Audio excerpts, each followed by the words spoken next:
महाभारत के बाद जिंदा बचे योद्धाओं का क्या हुआ और वो कहां गुम हो गए थे। महाभारत का युद्ध भारत की भूमि कुरुक्षेत्र में लड़ा गया था। यहाँ कौरवों की ओर से 11 अक्षौहिणी सेना ने भाग लिया था और पांडवों की तरफ से 7 अक्षौहिणी सेना ने भाग लिया था। इस युद्ध में केवल 18 योद्धा ही जीवित बचे थे। कृपाचार्य शर्धवान के पुत्र थे और उनकी माता का नाम जनपदी था, जो इंद्र द्वारा भेजी गई देवकन्या अप्सरा थी, जिसको महर्षि गौतम की तपस्या भंग करने के लिए भेजा गया था। महर्षि गौतम और देवकन्या जनपदी के मिलन से 2 बालकों का जन्म हुआ था, जिन्हें माता पिता ने जंगल में ही त्याग दिया था। तभी महाराज शांतनु जंगल में घूमने गए थे। उन्होंने छोटे बच्चों को देखा और उस पर कृपा करके उनका पालन पोषण किया। उसका नाम कृप या कृपी पड़ा और उसकी बहन का विवाह द्रोणाचार्य से हुआ। महाभारत के युद्ध के बाद कृपाचार्य बच गए थे क्योंकि उन्हें चिरंजीवी होने का वरदान प्राप्त था। वो महाभारत युद्ध खत्म होने के बाद पांडवों के पास वापस आ गए थे। उनकी मृत्यु हो जाने की कोई कथा उपलब्ध नहीं है और यहाँ तक कि कहा जाता है कि वो आज भी जीवित हैं। कृतवर्मा यादव वंश के थे और उन्हें अतिरथी योद्धा की श्रेणी में रखा जाता था। महाभारत के युद्ध में कृतवर्मा अपनी एक अक्षौहिणी सेना के साथ दुर्योधन के पक्ष में युद्ध करने आए थे। महाभारत के युद्ध में उन्होंने भीमसेन, युधिष्ठिर और धृष्टद्युम्न जैसे शक्तिशाली योद्धाओं को हराया था।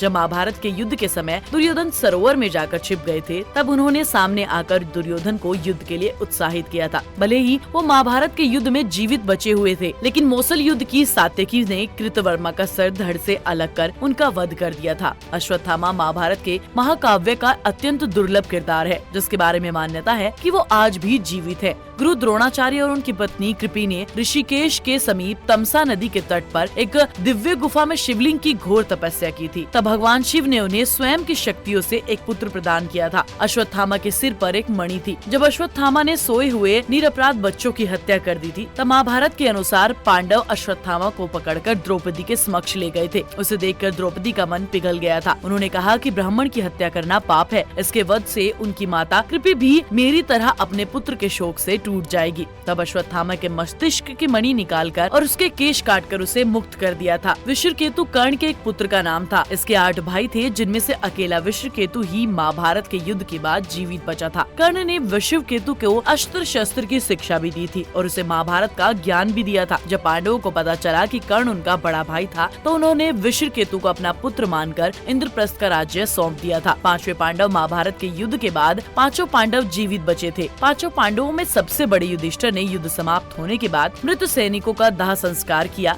और फिर कई वर्षों तक पांडव राज्य सुख भोगते रहे। राज्य सुख भोगने के बाद स्वर्ग के लिए प्रस्थान कर लिया। युयुत्सु महाकाव्य महाभारत के अनुसार युयुत्सु राजा धृतराष्ट्र की वेश्य महिला दासी से जन्मा था। उन्होंने पांडवों की ओर से युद्ध लड़ा था और ये महाभारत के युद्ध के बाद जीवित बचे थे। मान्यता है कि युयुत्सु के वंशज आज भी मौजूद है। सात्यकी महाभारत के युद्ध के बाद सात्यकी भी जीवित बचे थे। इन्होंने कौरवों के अनेक उच्च कोटि के योद्धाओं को मार डाला था, जिनमें प्रमुख जलसंधि, त्रिगतों की गज सेना, सुदर्शन, कर्णपुत्र प्रसन्न और मलेच्छों की सेना को मारा था। कृष्ण यदुवंश का नाश। महाभारत के युद्ध के बाद जीवित बचे यदुवंश के योद्धा गांधारी के श्राप के कारण आपसी युद्ध में मारे गए थे, जिसमें श्री कृष्ण का पुत्र भी मारा गया था। बलराम ने यह सब देखकर समुद्र किनारे समाधि ले ली थी। मान्यता के अनुसार गांधारी के श्राप के कारण श्री कृष्ण की मृत्यु जरा नाम के बहेलिये के तीर से हो गई थी। भगवान श्री कृष्ण पीपल के पेड़ के नीचे बैठकर विश्राम कर रहे थे। तभी बहेलिया ने हिरण समझकर उन पर तीर चला दिया, जिससे उनकी मृत्यु हो गई थी। धृतराष्ट्र और गांधारी। महाभारत के युद्ध के बाद धृतराष्ट्र और गांधारी जीवित बच गए थे। उन्होंने पांडवों के साथ रहकर 15 साल व्यतीत कर लिए थे, लेकिन एक दिन भीम ने धृतराष्ट्र और गांधारी के सामने कुछ ऐसी बातें कह दी जिससे उनको बहुत शोक हुआ और वो दोनों वन चले गए। उनके साथ कुंती, संजय और विदुर भी वन चले गए थे। संजय और विदुर इन सब की सेवा में लगे रहते थे